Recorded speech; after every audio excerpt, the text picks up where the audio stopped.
Oh, man, sometimes you just got to look fresh and clean. There are certain requirements that you make sure, even at the game, that you get the fade high and tight, which, by the way, I have right now. I'm not going to lie to you about it. You should have got the Boosie fade.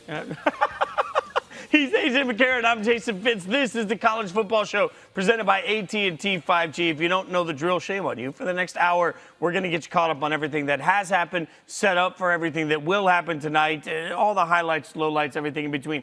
Your level of overall energy right now, considering that we're coming off of what looked like at the end it might be a tight Alabama game? Yeah, it was at halftime. It was looking a little rough, but as we're watching, Gibbs just has another huge touchdown run. Son of a biscuit, too, which only, like, if you watch all the digital shows, we've got a contest going. We've got a fantasy football contest. You took Let's Gibbs. go. Like, I laughed at this because I was like, you don't take a running back, all the quarterbacks get the touchdowns, and then what do you know? You're just Let's points go. after We had points one after earlier points. for 76, another one right now for 60, 70-something. Weirdest place you've ever gotten a haircut? I don't know. I get my hair cut at my house now. My wife does it. Cuts all our hair. Attaboy. That's, you know. Save money. I would say it looks good, but you got a hat on. I can't even tell. I got the. Oh, it looks good. Thanks She to does a good Sarika, job. I've always got the high and tight. Let's go. All right, let's get to the big action. High and tight, Kentucky, Ole Miss, number 7 at number 14. We knew this was going to be a big matchup. Judkins takes the handoff here, goes 48 yards for the touchdown. That puts Ole Miss up 13-0. He just hit the speed button, outran everybody. Gone. Nice little run. But Kentucky was like, hey, plenty of time. Or is there? Will Levis called for grounding here in the end zone. Really more significant than that was his finger right there. It's just, every time I see it, I don't know. Levis here finds Jordan Dingle over the middle. Goes in for the Wildcats touchdown. Real effort play. Says Kentucky's like, hey, we're still in this. Although it was tricky for them throughout the course of the game. Levis later finds Barry and Brown. Takes it 51 yards. Just all sorts of speed here. Presses the burners. You think it's going to be good. Everything will be fine. It's going to be good, right? Until this happens. Levis. Waiting. Strip. See it. Didn't see it coming. That turnover is the game. And that's our final score, 22-19. This is everything that's good about college football. The other coach's box, I'm sure, showed you everything that can be heartbreaking about it. 22-19 in a game where I need you to look past the Will Levis stat line. 18-24, 222 touchdowns. That sounds good. But if this game, AJ, was meant to be his Heisman moment, it wasn't. Yeah. Like Kentucky, I'm sorry, like Ole Miss gets a big win. That's important. Kentucky also beat themselves. Missed extra point, missed field goal, 3 turnovers on their last 3 drives. I watched Kentucky and I kept thinking, when in the hell are you going to make the play instead of the play that benefits the other team? Yeah, I'll tell you, the biggest thing for me going into this game was the trenches. And I wanted to see, could Kentucky continue to run the ball well and control, the front 5. They didn't do that. And it actually flipped. Like, Ole Miss controlled, for most of the first half, Ole Miss controlled the trenches. I mean, on both sides of the ball. And then come out second half, Kentucky looks like, hey, they went in at halftime, had a pep talk, and then flipped the script on it, and they came out controlling the front. And then about the start of the fourth quarter, Ole Miss just kicked it back in, established the run game again to help Jackson Dart, who started off hot, and then after that hot start really struggled. And I think that was the key to the game. I think that's what helped Ole Miss get a huge win. I want you to take a look at some of this. When I got a quarterback next to me, I like to break down quarterback play. Here's Will Levis the first time. Now, there's a missed targeting on this, but he fumbles the football, right? So he's trying to make a play. Then you have here, he throws for a touchdown, but the guys aren't set. So it turns into an illegal procedure penalty. The touchdown goes off the board. Yeah. When you look at it from a quarterback standpoint, like, what could he have done better? Well, the first one, that's just a tough run. He's got to find a way to protect the football. The second one, as a quarterback, especially down there, you got plenty of time. Make sure everybody's set.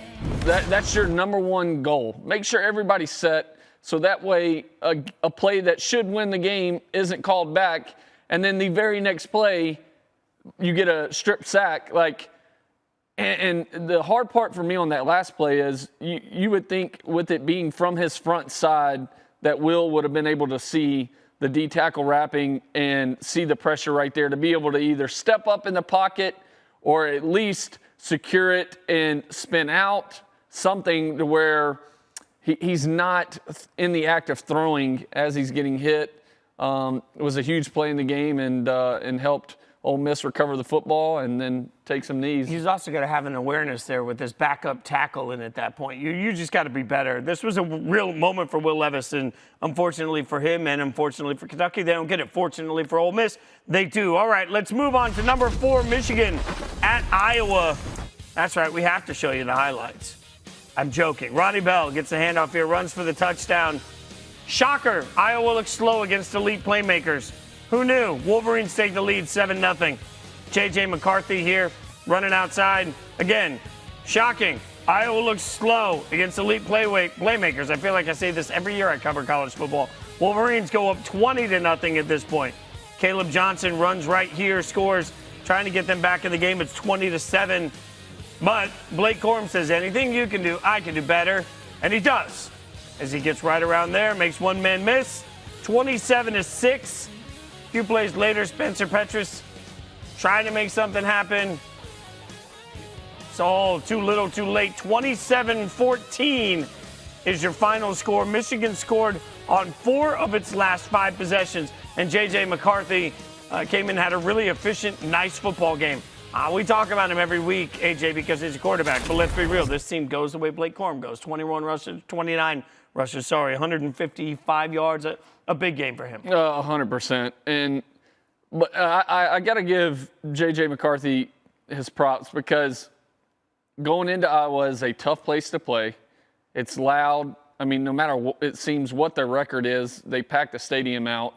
The stadium feels like it sits right on top of you.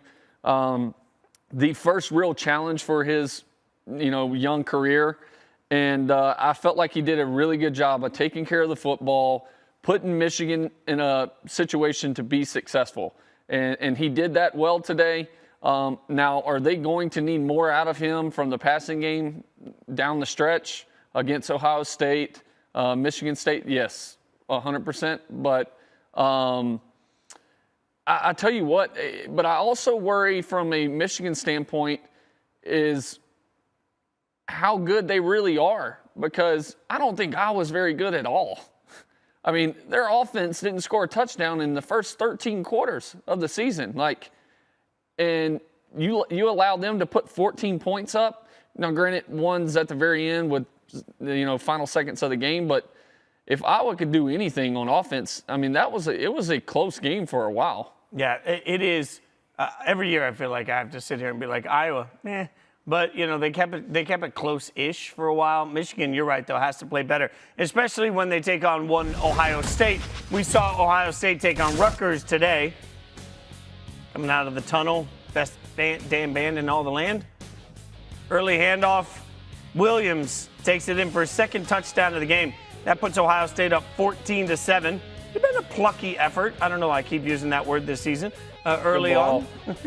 And there we go. Nice touchdown there. You said good ball. You like that throw? Yeah, that was a really good pass. It's a 36-yard touchdown to Fleming. And then Williams, should have played him in my fantasy league. There we go. Walks it in for the touchdown. 28-7 becomes the score there, as I don't think anybody thought Rutgers would put up a big fight. They didn't. 49-10. It was 7-7 for a while, and you thought maybe there was going to be chaos, but no. This game, 49-10. But again, C.J. Stroud, 13-22. We have lofty expectations. I wouldn't say right now that C.J. Stroud would look back at this game. He's not going to watch the film on this and feel like he crushed it.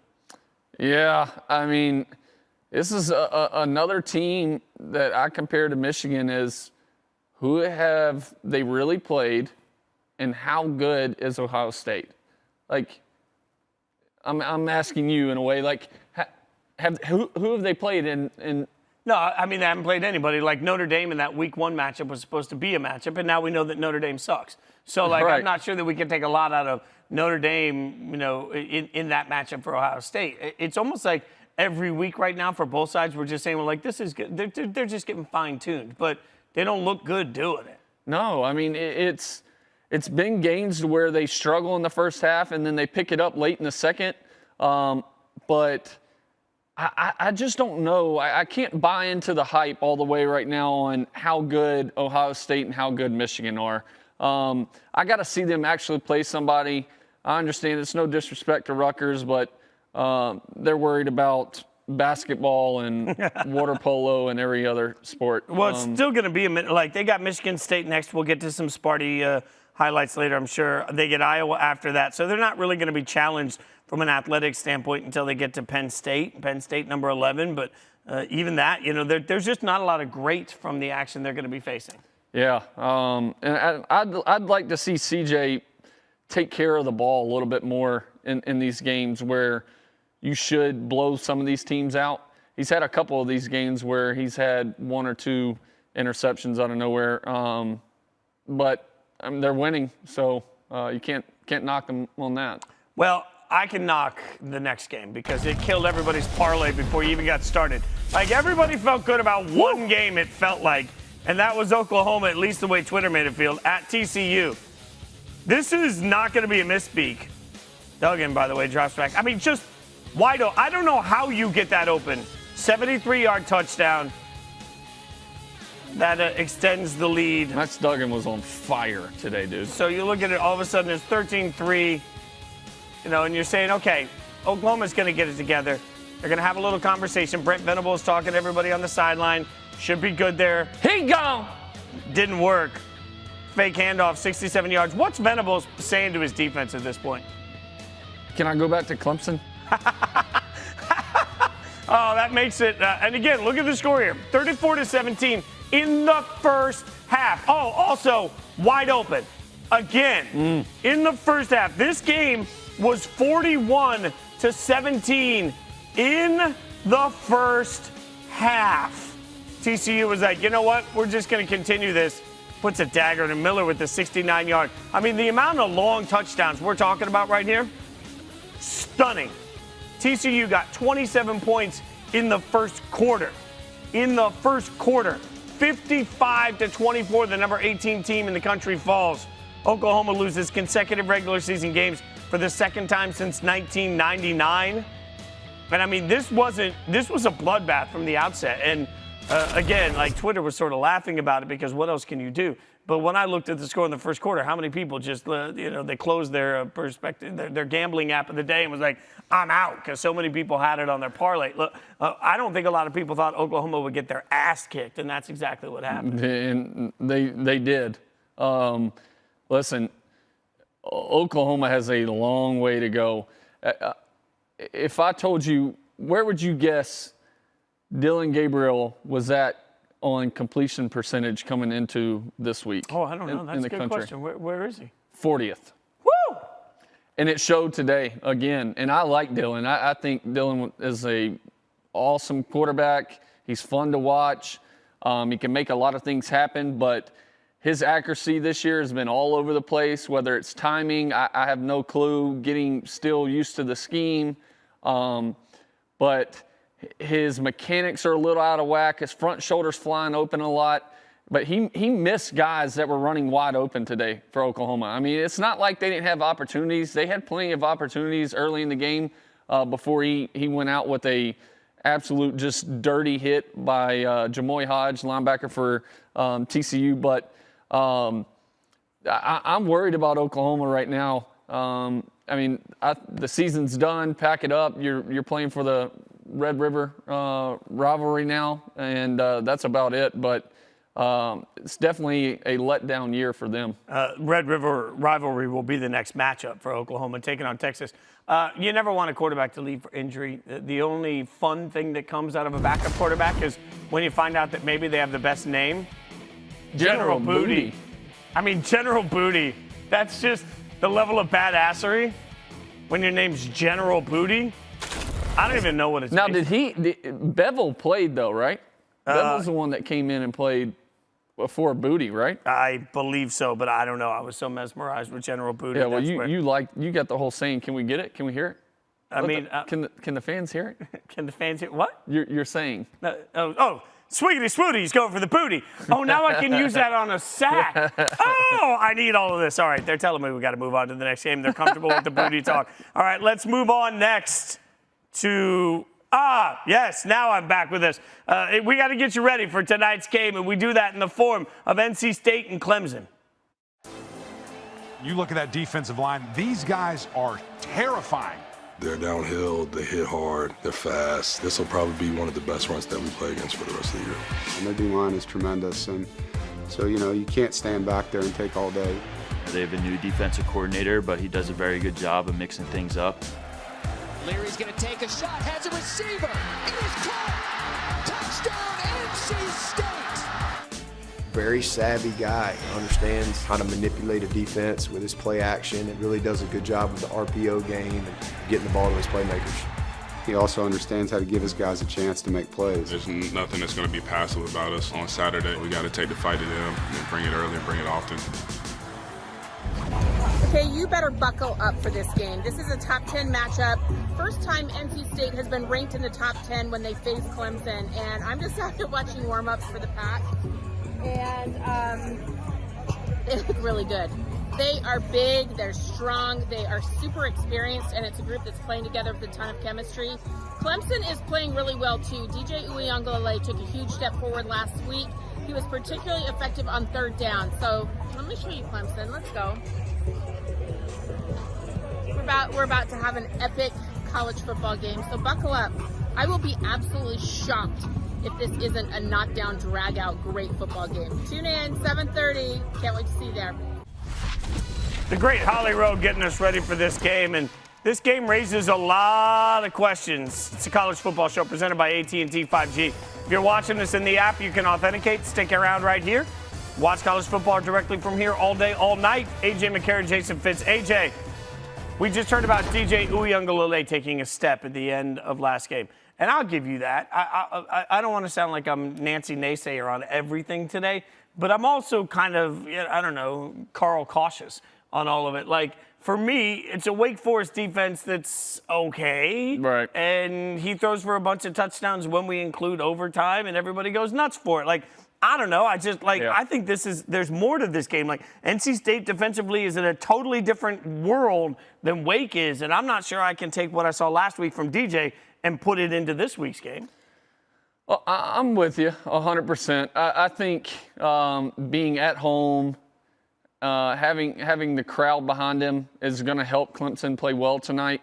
But I'm interested, like you said, I'm interested in this QB matchup. Can Devin Leary step up in a big game moment? Because he had all this hype coming into this year, and it really hasn't panned out for him at all. I mean, he's not in the top 50 in the country in completion percentage. And so I want to see how he plays. Can he just take what the defense gives him, and if he has to, dink and dunk? Everything doesn't have to be a shot downfield. So does he play smart and take care of the football and give NC State a chance to win the game? Yeah, I think the Leary conversation is an interesting one as we see him getting ready here before the game tonight. And both of these teams defensively create issues for quarterbacks. I'll go back to the NC State defense against DJ Uiagalelei. I thought this was a really interesting stat that NC State defenses so far this year are holding their opponents to 131 yards per game less than those opponents get for the rest of the year. So whatever your baseline is, NC State's defense is keeping you 131 yards worse than that per game. That, to me, says this is a really strong defense that's going to create a lot of issues. And it's drilled in my head because you said it to me a couple of weeks ago, and I think I've said it on 100 shows since then. Take what the defense gives you, and eventually the defense will give you the game. Yep. But that takes a level of patience that both of these quarterbacks are going to have to show to just step back and say, hey, look, a punt's better than a turnover. Being cautiously aggressive is better than being overly aggressive. Just finding that line for both of these teams is going to be the key. Which quarterback can be more patient and then take advantage of the right opportunity when it opens up? 100%. I'm in agreement with you, Fitz. Can they just play a Tom Brady-style game? I mean, people can't stand Tom Brady, right?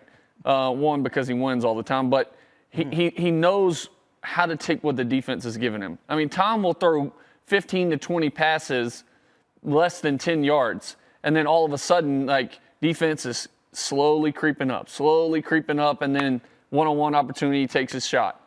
Like, they have to play that style. It can't just be, and the college game itself has gone to where it's just big shot, big shot, big shot. Like, you have to take what they give you, and eventually they will give you the game. And it's not always bad to end every possession on a kick.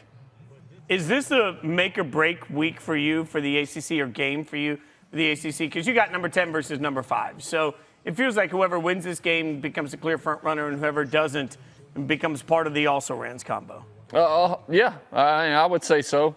Like, if Clemson wants to stay in this talk, and everybody we talk to, and we were talking about it earlier, who's actually the 4th best team in the country? Yeah, like, I don't know. Nobody knows. Yeah. Nobody has an idea right now. So can you get a big win tonight? Even though it's at home, it's still a top 10 team you're facing in NC State. Can you get a huge win and kind of, take that step above Michigan and kind of show, hey, we're here. We're the number 4 team in the country? You mentioned get that big win, 36 straight wins at home for Clemson. If you're NC State and you're Leary and the coaching staff, what are you doing in the first 2 drives to make sure that you get yourself the opportunity to break that? Well, I know, like, for us, when I was at Alabama, we would have the first 15 to 20 plays scripted.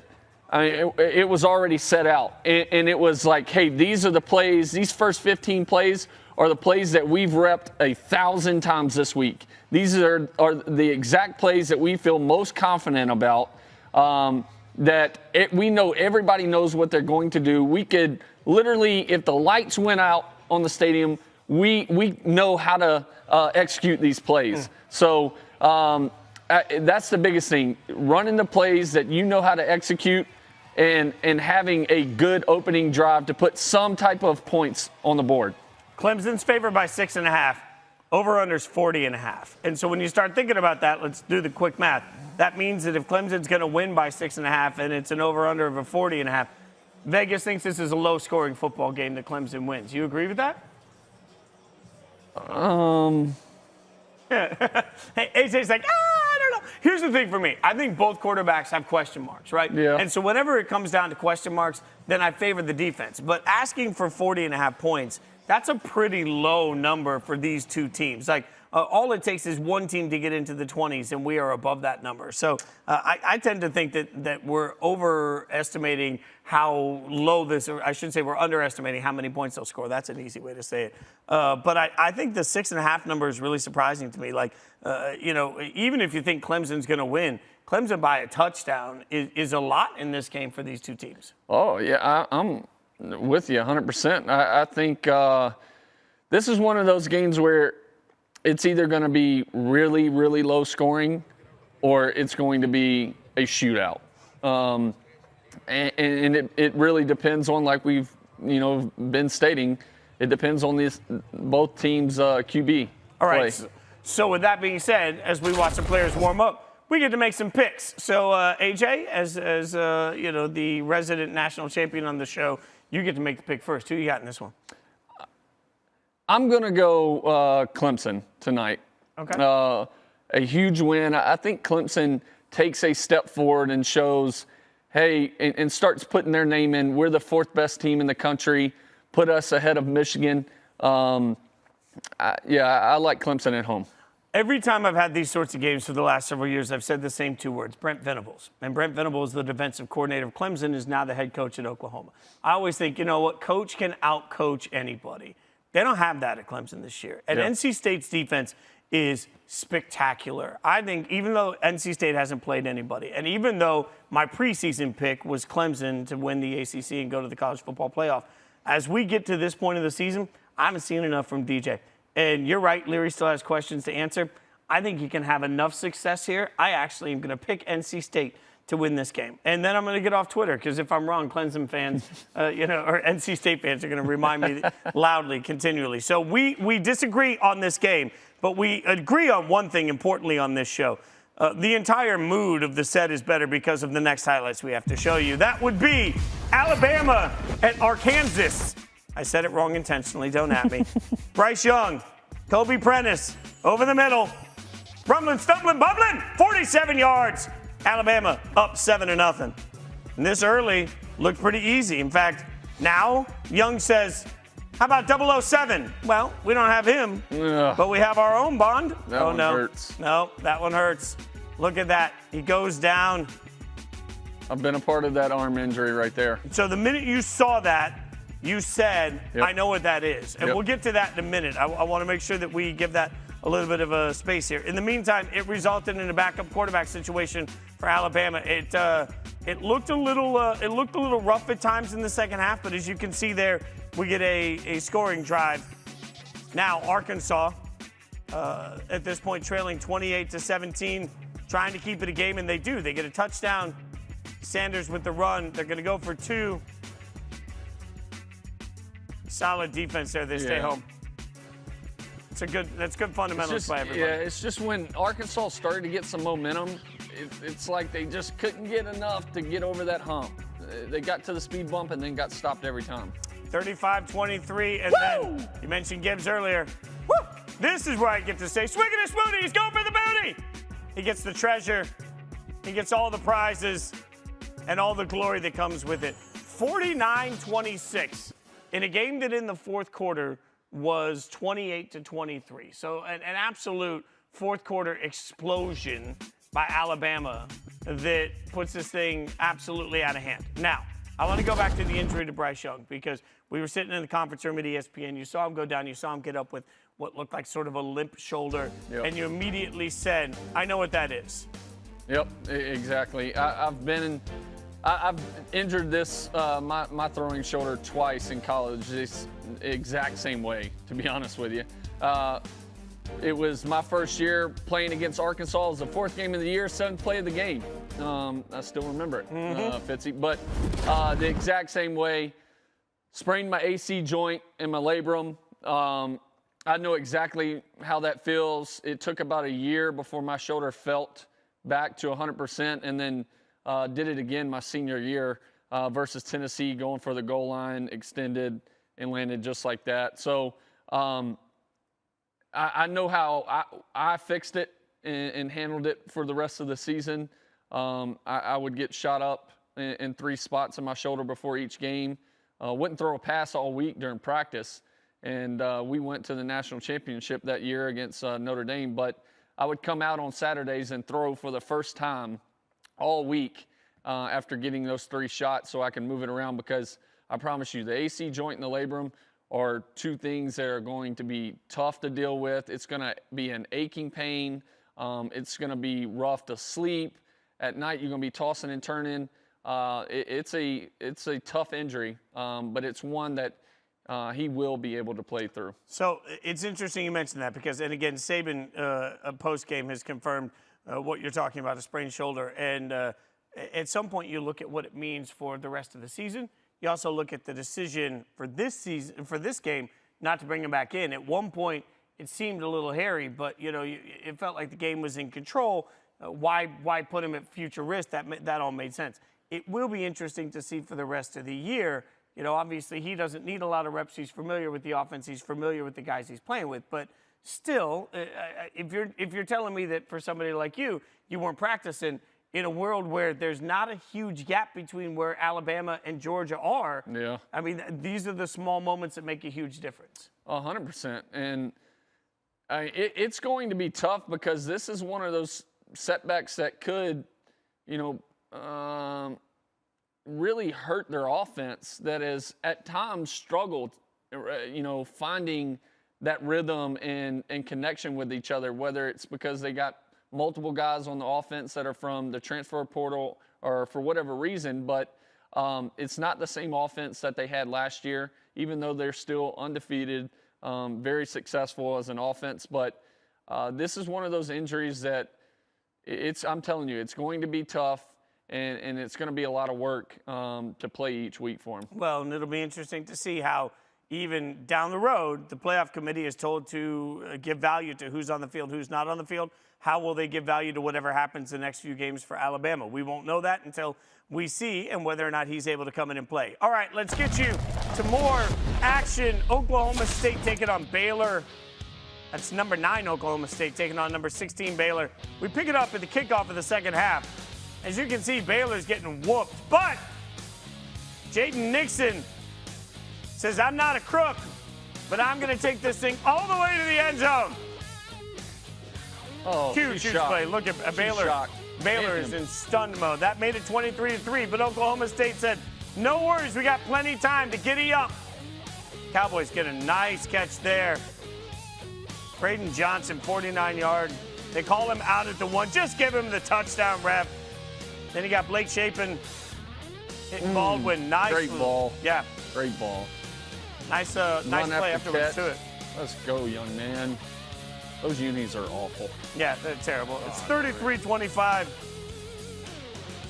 Shapen here. Drops back, takes forever. No! Can't throw it late. Can't throw it late. Oh, wow. That's a nice little jump, though. He off the bench, metal bench. I mean, that's pretty brave. You see Shapen's numbers, 29 of 43, 45, 2 touchdowns, 2 picks. Spencer Sanders, very efficient game also. This was just a tight back-and-forth second half.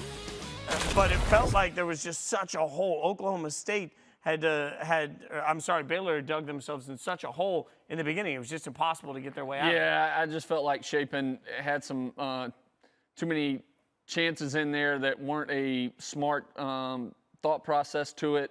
As you see, had 2 INTs and ended up, they lose by 11, but ends up hurting them in the end. All right, let's go now to Northwestern at number 11, Penn State. Saw Dan Orlovsky at this game talking about how fall is out in full effect. Gross weather. Polinsky throws it over. No. Oh, man. Jair Brown takes it. Interception. That's the first takeaway for Penn State in this game. That weather ensuing looks drive. Yeah. Clifford the dog is the dog here. Big dog on campus. Ooh, what a play. Bretton Strange. Nice little leap into the end zone. Penn State goes up 7-0. Polinsky fumbles the snap here. Recovered by Nick Tarburton. Another takeaway. So we pick it up now. Northwestern throwing the ball deep. Wide open. That's a touchdown. Makes it 14-7 in the third. Now we have going for the sneak on 4th and goal. Down 10. Did he get it? Did he get it? No, he did not. He looked like he was in for sure. I thought he was at first. But there we go. There's your final score. 17-7. Penn State beats Northwestern. Ryan Helinski, I should say. An efficient day. Sean Clifford doing what Sean Clifford does, barely throwing the football. Not a lot of offense. This was an ugly game. Yeah, I mean, it's ugly weather. If you're a quarterback, ugly play all the way around, because in that weather, you don't really want to throw it a ton. But were you like a glove guy in bad weather, or no glove guy, or well, like just licking the fingers a lot? What are we like? Crazy thing is, I never, in all of college, never played in a rain game. That's because Alabama never plays road games, right? Oh, I am the man of the people. I am throwing shade. It never rains in Alabama. Yeah. All right, they're moving us to Wake Forest, Florida State. They're done with my jokes. Number 22, Wake Forest at 23, Florida State. You see this early on. Good nice ball. Touchdown pass there. Good ball. That makes it 7-0. Travis to Pittman on that one now. Turner pushes his way into the end zone. Wake Forest ties it up at 7. Then we get a little bit of Sam Hartman love here. You know my man crush. And one of the most underrated quarterbacks in college football. Running around. Finds him. 14-7, Wake takes the lead. By the way, kudos to that crowd. They were fired up, Florida State. Hartman now about to send it 20 yards to Donovan Green. That's touchdown. Wake Forest goes up 21-7. Did I mention my man crush on Sam Hartman? He likes handing off, too. Oh, look at him squeeze through the defenders. Wake Forest goes up 28-7 at this point. They were up big. Fourth quarter, did a good job battling 28-13 now. Travis finds Johnny Wilson for the score. That's going to make things tight, so Florida State is going to go for the two-point conversion. Rolls out, looking. Throwback. Old brown shoe. Oh, That's what we called it. look at that. Makes it a one-score game. Unfortunately, they couldn't get it any closer than that. Unfortunately for Florida State. Fortunately for Wake Forest, they bounced back from a heartbreaking loss to Clemson to get a big road win against Florida State. Big win. Yeah. I'll tell you, I'm just mesmerized by that last play. We called that old brown shoe. Great play. All right, we move on to Texas A&M versus Mississippi State. Oh, look at that. They're celebrating early. Mississippi State goes up 7-0. Squeezes it in there. Mississippi State goes up 13-0 at that point. Extra point makes it 14-0. Pick it up in the third quarter. No.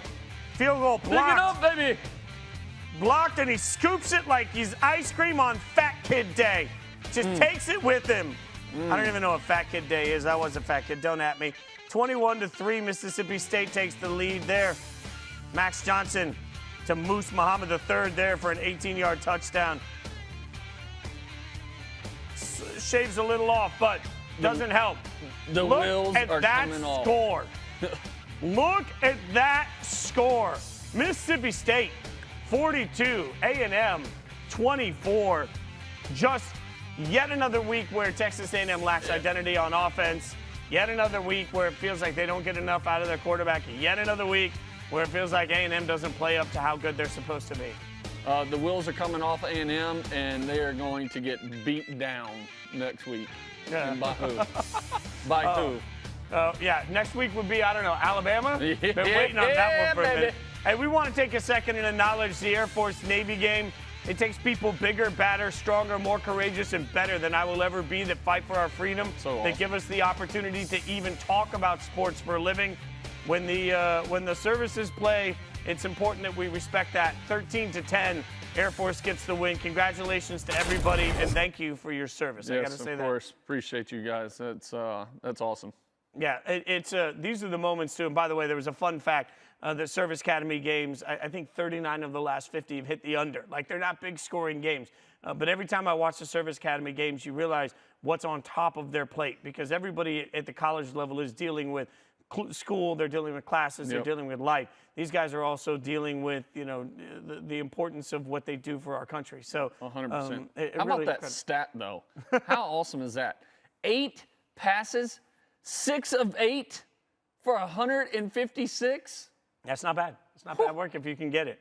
That's not bad work if you can get it. All right, we're going to get you in just a second to LSU taking on Auburn. We'll get you a live look in on that. This is an interesting one because my co-host, A.J. McCarron, made the internet blow up this week. He had some things to say about Auburn, the head coaching, the head coach position and the security for Haskins there. So it blew up all over the internet as you made it pretty clear what at least what your understanding is. Yeah, I mean, the best part was the fact that Auburn fans didn't know how to react to it. I mean, you had half of them like, he's right, but we absolutely hate him because he played at Alabama. And then the other half was like, he doesn't know anybody from Auburn. He only talks to Alabama people. I thought for a minute they forgot that Auburn's in the state of Alabama. So maybe that was confusing. Yeah, I had them in a frenzy over there. Yeah, contrary to popular belief, the more athletes I've worked with, the more I would remind you all that, like, there's a brotherhood to the people that played, and that brotherhood is far more important than a rivalry. So Alabama former players do still talk to Auburn. Oh, yeah. I'm just saying. So we picked this game up. Auburn up 7-0 over an LSU team that's 3-1 but hasn't gotten a ton of attention for it. And Auburn with the ball. What do you need to see from Auburn if you're Haskins and you're even trying to keep your job? And I know you've said that that's impossible, but what do you need to see if you were an Auburn alum or a booster? Well, I mean, it's only in Auburn fashion, though, that they would probably tell him and that, hey, we're separating, and then they would go on a, 6-7 game winning streak. And then they would have no option but to keep him. Right. So I'm looking forward to that. But listen, Ashford's got to play well. But I think the bigger part of it is Brian Kelly and LSU. Like, if you don't win this game after an awful game for Auburn last week against Missouri, who I would say is at the bottom of the SEC with Vandy in overtime, if you don't get a win this week, oof, it's going to be a long year. I love a stat we just saw on the broadcast that Tank Bigsby is the contact, the yards before first contact ranks 236 in the nation. So he's getting crushed faster than anybody. Yards after contact, he's in the top 20 in the nation. It speaks to what he is doing to simply drive the football, even though he's getting no space to do it. I mean, he's the only weapon they have right now. Like, it seems like on offense, I mean, when they're asked to throw the ball, you know, Finley, the past couple weeks, they haven't been able to move the football in the air. So you got to find more and more ways to get Bigsby the ball. I mean, he's wide open right there. That's just a missed throw, right? Yeah, drilled it into the ground. Where did that throw? They're going to show up some replay, I'm sure. But if they don't, where's the throw like that go wrong? Because it does look like he's wide open on a pass you've been making since you were in middle school. Yeah, I don't know. I'd have to see it. Hopefully they show a replay. But from the initial thoughts, seeing it right there, he overstrided and just ended up snapping the ball down straight to the ground. Yeah, that's just so now if you're Auburn, you're going to give the ball back to LSU. You had a big chance to really put the pressure on him early. Punts up. It's a high floating kick. Fair catch at the 25. Fair catch at the 25. So Come now on, LSU, do something. Oh, we're rooting for LSU in this one, are we? Yeah. Okay. I want my guy Garrett Nussmeier to play. He was fighting for the starting job at LSU. His dad, Doug Nussmeier, was my OC at Bama my last 2 years, who's now the QB coach for Dallas Cowboys. But his son can sling it, heck of an athlete.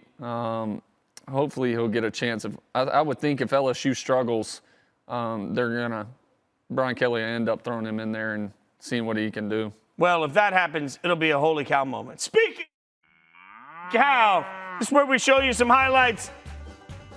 We get a mooing cow behind us, and we give you a rating, a score, if it were, as it were. And we start with this Zay Flowers little doozy here. Look at this. Ball's up in the air.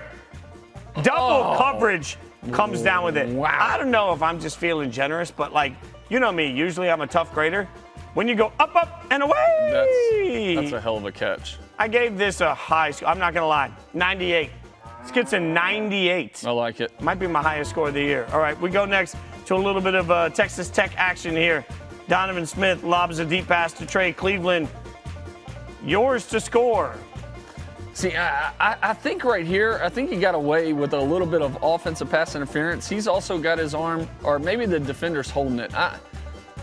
I'd have to see a close-up. From afar, I'm only giving that a 50. Oh, we've got role reversal today. All of a sudden, A.J. McCarron is the one that's being a tough judge. All right, well, let's see about some Kentucky trickery. Oh, nope, there it goes. It's a nice little play. Robinson takes it in for a Kentucky touchdown. Look, the play itself is cute. It's just a little shovel pass. But it's just a little shovel pass. And not like he even had to do anything miraculous. He just took the ball and ran with it. 77. Wow, that's a lot higher than I thought you were going to give it. Well, you know, I'm feeling generous. I don't know why. Miami of Ohio. Avian Smith. Now you see him, now you don't. 73 yards. Oh, goes full Houdini.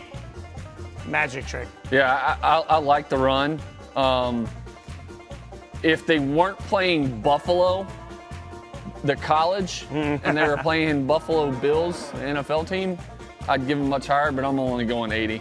Oh, wow. Wow, he is tough. All right, this one, highlight of the day for a lot of people, Kobe Bryant. Now, here's what's key to this.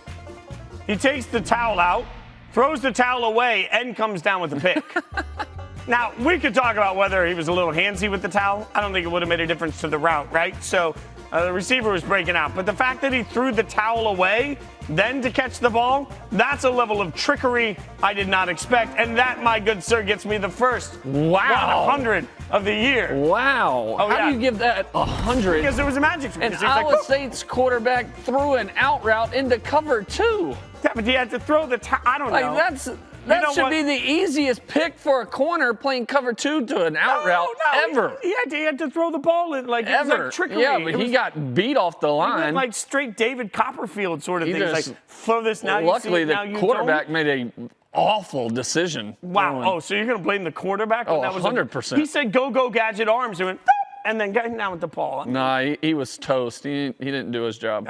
You don't appreciate magic the way I do. I don't know. Maybe I'm just putting good juju into the world. All right, we're going to get you to Georgia, Missouri. Now we're taking another live look in as you are watching the college football show presented by AT&T 5G. I'm Jason Fitz. He's AJ McCarron. We'll get to this one in just a second. They're in commercial, so I don't have a thing to show you while they're in commercial. But Georgia taking on Missouri. You said Missouri's the worst team, maybe with Vandy, in the SEC.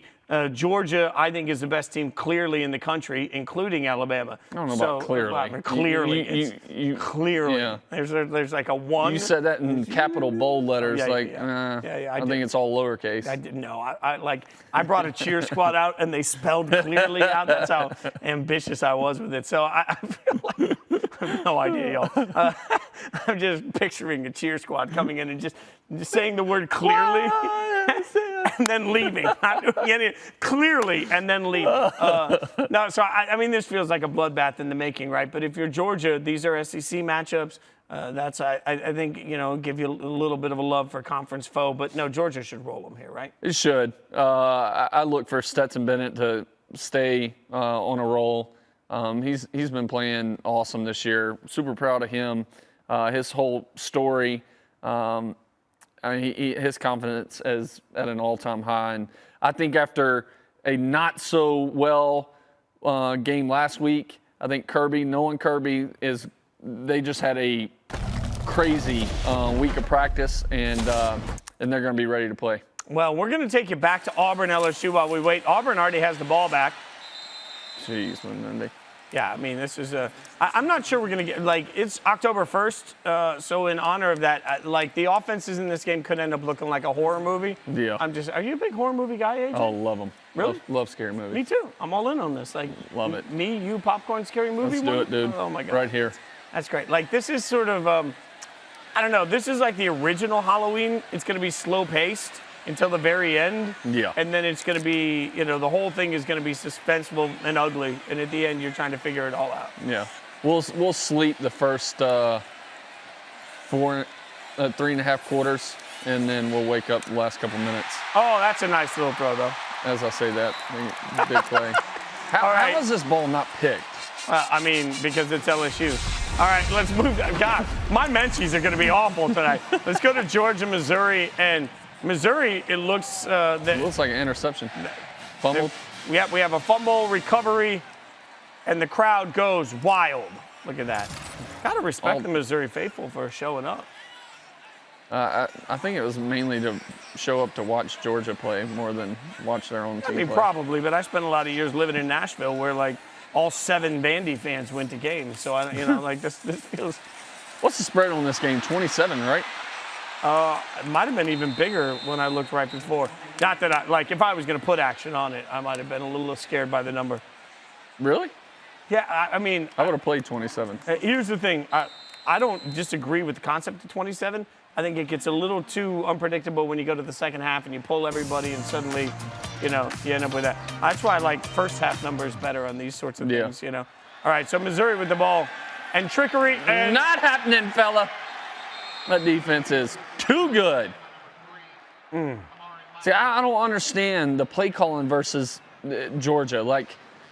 My thought process would be, hey, we're going to get the ball out quick. We are not standing back there with 12 fakes, faking a dive, faking a deep reverse, turning around only for a 2-man route. That's not happening. Spread them out. Let's get rid of it. Let's play some quick game. Run some zone reads, do what we need to do, but get the ball out quick so their pass rush can't get to our quarterback. Well, and now what do we see is the second down draw, essentially.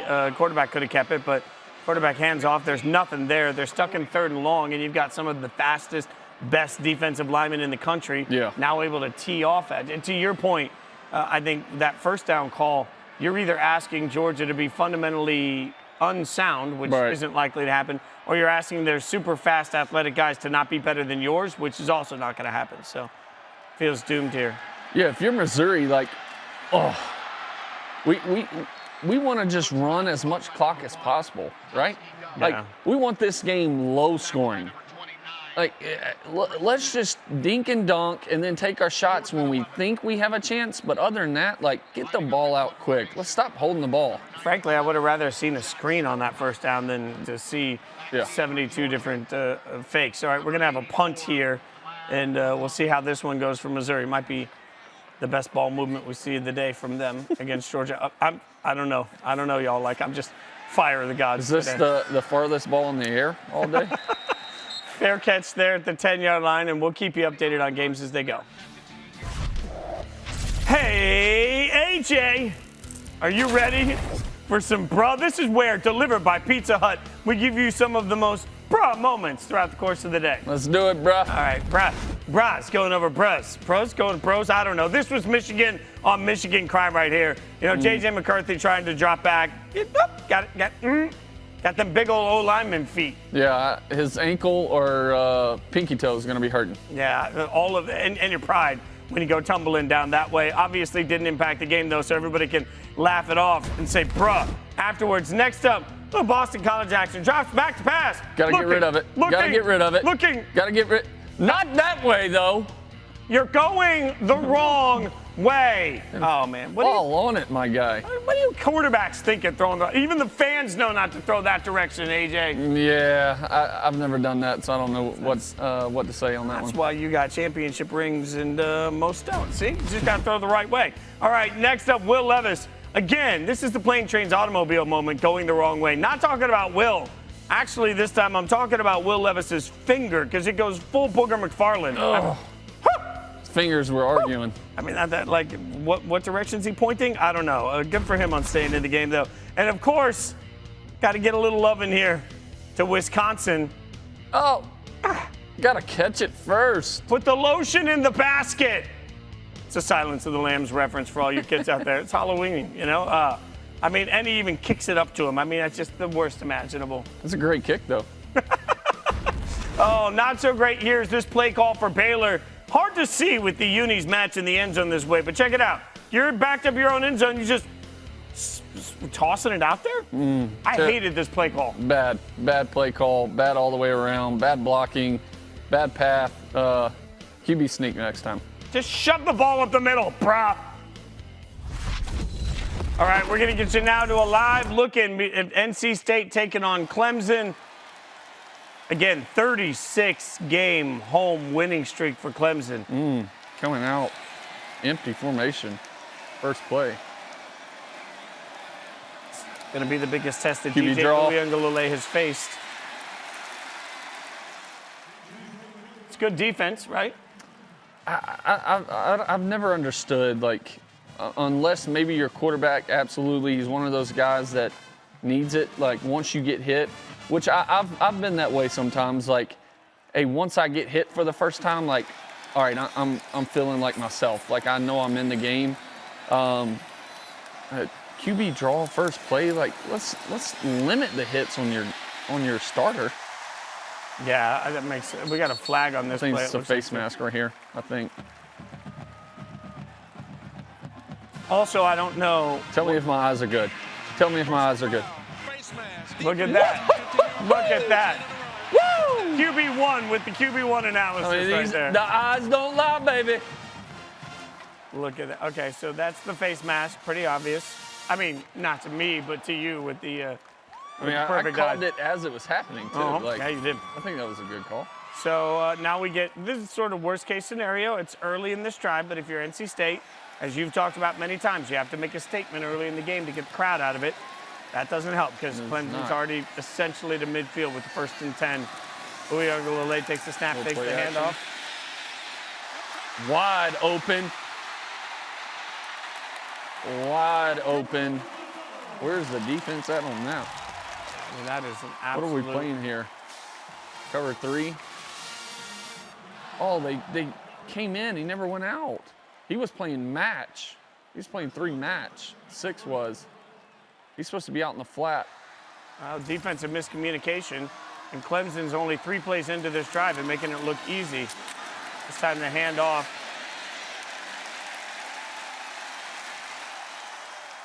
It's 2 plays in a row that I wonder, NC State must play a lot of cover 3. Well, they're showing it early in this game. Yeah. Which, if you're NC State, the only reason you play cover 3 a lot of times, if you're an outside throwing team, like you like to push the ball down the field outside of the numbers, that's the type of defense you want. Oh! Ooh. All right, NC State showed that blitz. That blitz was easy to see coming. Came from a couple of places beforehand. DJ stands in. Just can't quite deliver that football. Yeah, they went Mike Sam right there. Not sure. That's just one of those game of inches, right? Like, the throw was there to be made. He just couldn't quite deliver it. Also tough to do when you're backpedaling and about to get clobbered. 100%. Let's see what they play right here. Send a man out in They're motion. in a 3-by-1 formation. It looks like they're playing. DJ steps in the pocket, delivers it easily. Dude, they're all over right now. Right there, they were playing top hat. What's top hat mean? So if you can see up here, the guy on the point is going to take him. The inside defender takes whoever comes is the first one inside.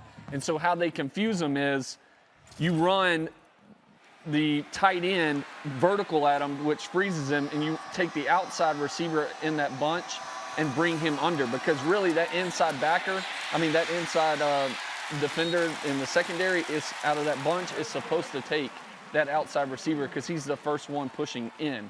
But you also got to have help from the linebackers inside. They can't get caught with their eyes in the backfield. Like, they have to push out and sit in their zone. There's a level of hesitation to everything NC State's doing right now defensively on this first drive. It's definitely not a good first drive for them. Especially for a defense I just touted so incredibly highly. They just play cover 0 right there. Hold them here. Now we're going to get a big 3rd down because, frankly, the way this opening drive has gone, holding Clemson to a field goal would be a heck of a win for NC State, right? For sure. It's a heck of a win for them, but it's also good for Clemson's offense to go down on the first possession and get some points. Like, you can do that, it just helps momentum. It helps the energy of your defense, the sideline, the stadium. It helps everybody, but this is a big 3rd and 1 right here. And not surprisingly, in modern football, 3rd and 1 becomes a shotgun, spread everybody out. They're in a 4-by-0 formation right here. 5-by-0. They got the halfback on the same side. If DJ keeps that, he walks in for a touchdown, but big first down conversion right there on the run. Curious what he saw. So he saw 32 in his, Yeah, 32. Usually your rule as a quarterback, if the outside guy shuffles and stays square, you hand it off, which is fine. But if you feel like that guy is squared and he doesn't have the same change direction that you do, like, you can keep it and get on the outside of him. That makes sense. But it's a safe play to hand that ball off on 3rd and 1. 1st and goal now for Clemson on the opening drive of this game. Little jet motion, QB power. Oh, it's a big hit. NC State trying to find a way to get a little momentum out of this. There's a QB sweep, I should say. Off of jet motion. So that's interesting right there. So they didn't go in motion. The corner didn't follow him. He ended up acting like he was going to and then stayed to that same side, and they ended up rotating. So I would look for, at some point, for Clemson to run that same type of formation later in the game and then have a vertical threat off the backside with that safety flying down to the motion side. and receivers can just get up on their defenders in the secondary quick.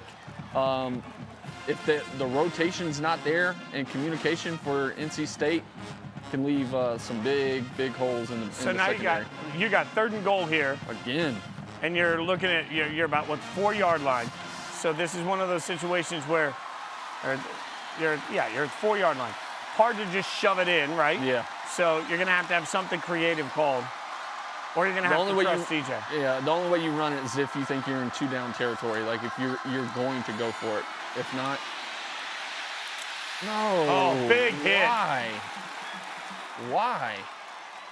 Yeah, it looked like they had 2 spies on DJ Uiagalelei right there. So they were basically daring him to try and run it. Let's see on this replay what you see, AJ. But it just looks like a couple of guys are basically hanging out, making sure. Yeah, they're playing red 7 right here. You can see they're doubling the single receiver side, and then with red 7, you'll bracket. You'll have an in and out from a safety and usually a nickel, and usually do it over your slot receiver to the 3-man side. It's a tough red zone coverage, especially when you're tight, because everybody's, from a secondary standpoint in red 7, they're a little closer to you, so they don't allow you to get into your routes. But at least they went down and got points right there. Well, that game goes to 3-0. You can watch it on ABC, and you can check out AJ hanging out with our guy Scooby McGezza tonight at 11 o'clock for the wrap-up. In the meantime, for everybody behind the scenes that makes this show happen, Luna, Julius, DJ, Mel, Joe, Gabby, he's AJ McCarron. I'm Jason Fitz. Thank you so much for watching the College Football Show presented by AT&T 5G. Come back next week. Hang out with us again.